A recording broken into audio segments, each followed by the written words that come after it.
সুপ্রিয় দর্শক, আসসালামু আলাইকুম। সবাইকে স্বাগত জানাচ্ছি হার্ট টক বাংলা চ্যানেলের নিয়মিত অনুষ্ঠান মাথায় কত প্রশ্ন আসে। মাথায় প্রশ্নটা হচ্ছে যে আগুন সন্ত্রাস কি আবার চালু হলো নাকি?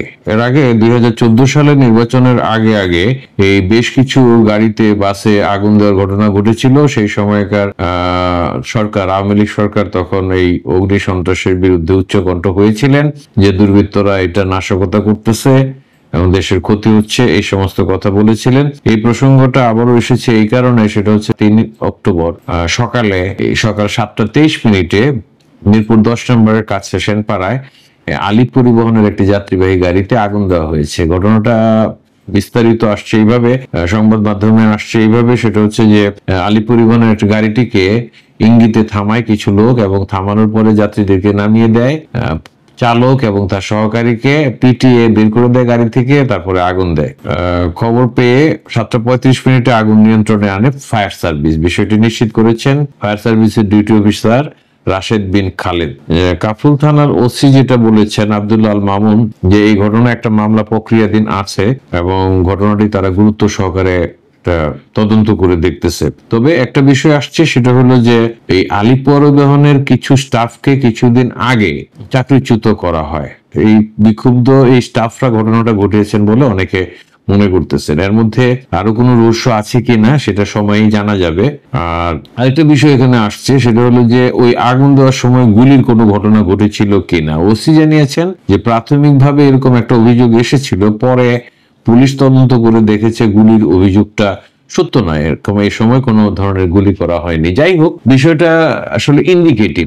আসলে বিষয়টা হচ্ছে সেটা হচ্ছে যে 5ই আগস্টের, গত বছর 5ই আগস্টের পরিবর্তনের পরে দেশের মানুষ যেটা মনে করেছিল যে একটা ইতিবাচক পরিবর্তনের দিকে, নতুন বাংলাদেশ গড়ার দিকে জাতি এগিয়ে যাচ্ছে, কিন্তু ঘটনা যতই গড়াচ্ছে ততই দেখা যাচ্ছে বিভিন্ন রাজনৈতিক ইস্যু, ক্ষমতায় যারা আছে তাদের আচরণ, কিংস পার্টির আচরণ, এই যে বিষয়গুলি আছে রাজনৈতিক সংস্কৃতির জায়গায় মৌলিক কোনো পরিবর্তন দেখা যাচ্ছে না। বাহ্যিক যে ঘটনাবলীর উপরে আসলে দেশের পরিস্থিতিকে বিবেচনা করা যায় বা অ্যানালিসিস করা যায়, মূল্যায়ন করা যায়, সেই ঘটনাগুলি খুব একটা উৎসাহ উদ্দীপক নয়। এই আগুন সন্ত্রাস আগেও ছিল। এর আগে যেটা বলা হচ্ছিল যে 2014 সালে এরকম অনেকগুলি ঘটনা ঘটেছিল, এর আগেও ঘটেছিল। তো সেইগুলিকে কিন্তু আওয়ামী লীগ সরকার এমন একটা বিষয় বলছিল যে এই যে সন্ত্রাসীরা এই আগুন সন্ত্রাস দিয়ে কিন্তু দেশের ক্ষতি করতেছে। তো এই যে এখন তারা ক্ষমতায় নেই,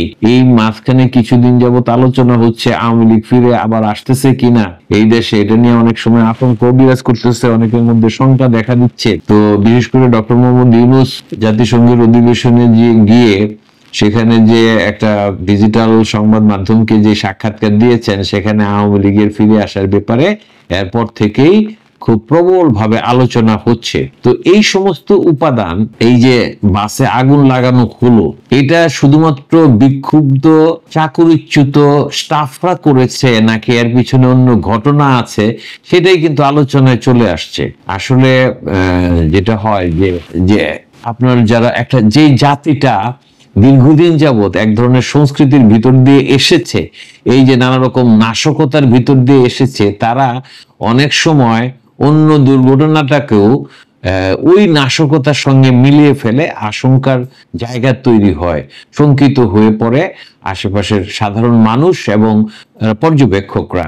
এই কারণে এই বাসে আগুন দেওয়ার বিষয়টি এই জন্য আলোচনায় চলে আসছে। এর সাথে সাথে আরো অনেক ইঙ্গিতপূর্ণ ঘটনা এমন একটা ন্যারেটিভ তৈরি করতেছে যে আওয়ামী লীগ আবার ফিরে আসবে। কারণ কিছুদিন আগে আরো একটা বিষয় এখানে উল্লেখ করার মতো, সেটা হচ্ছে যে ভারত থেকে বাংলাদেশের জাল নোট ব্যাপকভাবে দেশের ভিতরে ঢুকতেছে বিভিন্ন ভাবে, এবং সেটা হলো সামাজিক যোগাযোগ মাধ্যমে রীতিমতো ঘোষণা দিয়ে এই জাল টাকার ব্যবসা করা হচ্ছে। 1 লক্ষ টাকার নোট, 1000 টাকা, 500 টাকা এবং 100 টাকার নোট, সেটা মানে 18,000 টাকায় পাওয়া যাচ্ছে, বিক্রি করার ঘোষণা দিচ্ছে। কারো চাইলে লাগলে আওয়াজ দেওয়ার কথা বলা হচ্ছে, তাকে পৌঁছে দেওয়া হবে, এরকম বলা হচ্ছে। তো এটাকেও আওয়ামী লীগের ষড়যন্ত্র হিসাবে উল্লেখ করা হয়েছে। বিশেষ করে প্রবাসী সাংবাদিক জুলকারনাইন শাহিদ বলেছেন যে দেশের অর্থনীতিকে ধ্বংস করার জন্য এই ঘটনাটা ঘটানো হচ্ছে। এবং এটার আরেকটা গুরুত্বপূর্ণ দিক হচ্ছে, সেটা হলো যে বাংলাদেশের যে টাকা ছাপানোর যে মেশিন টাকা ছাপানোর যে ইয়ে আছে, কর্তৃপক্ষ আছেন এই যে যাদবপুরে সেটার অফিস, সে এখানে কিন্তু আওয়ামী লীগের পতনের পরে এখানকার কিছু কর্মী কিন্তু এখান থেকে ছাঁটাই হয়েছেন, অথবা কেউ কেউ চাকরি ছেড়ে দিয়েছেন। এই ডিজাইনার সহ আরো যারা এই প্রক্রিয়ার সাথে জড়িত থাকেন, এদেরই এই প্রাক্তন কর্মীদেরই একটি অংশ এই জাল টাকা ছাপানোর ব্যাপারে জড়িত বলে অসমর্থিত সূত্রগুলি জানাচ্ছে। এবং সেখানে যদি ভারত জড়িত থাকে, এটা একটা প্রমাণ সাপেক্ষ বিষয়, সুতরাং সেভাবেই কথাটা বলতে হবে, সেটা অত্যন্ত বিপজ্জনক। তাহলে এই জাল নোট মানে লোকেট করা, সাধারণ মানুষ যে বুঝতে পারবে, এটা কিন্তু সম্ভব হয় না। ফলত এই 2 লক্ষ কোটি টাকার জাল নোট যদি দেশের মধ্যে ঢুকে যায়, সেটা কিন্তু দেশের পরিস্থিতিকে ভয়াবহ একটা মূল্যস্ফীতির দিকে নিয়ে যাবে, একটা ভয়ঙ্কর পরিস্থিতি তৈরি হবে। এবং এই যে পুরো বিষয়গুলি কিন্তু বারবার একটা দিকে ইঙ্গিত করে, সেটা হচ্ছে আওয়ামী লীগ কি ফিরে আসছে কিনা। এই বিষয়ে আমরা ঘটনাবলীর দিকে খেয়াল রাখতে চাই এবং এগুলি নিয়ে বিশ্লেষণ আপনাদের কাছে পৌঁছে দিতে চাই। আপনারাও জানেন দর্শক, কি হচ্ছে, কি হতে যাচ্ছে। আওয়ামী লীগের ফিরে আসার রাস্তা প্রশস্ত করার জন্য এই সমস্ত ঘটনা ঘটানো হচ্ছে কিনা, এটাই কিন্তু একটা বড় প্রশ্ন। দর্শক, ভালো লাগলে লাইক করবেন, শেয়ার করবেন, সাবস্ক্রাইব করবেন। ধন্যবাদ। এখনকার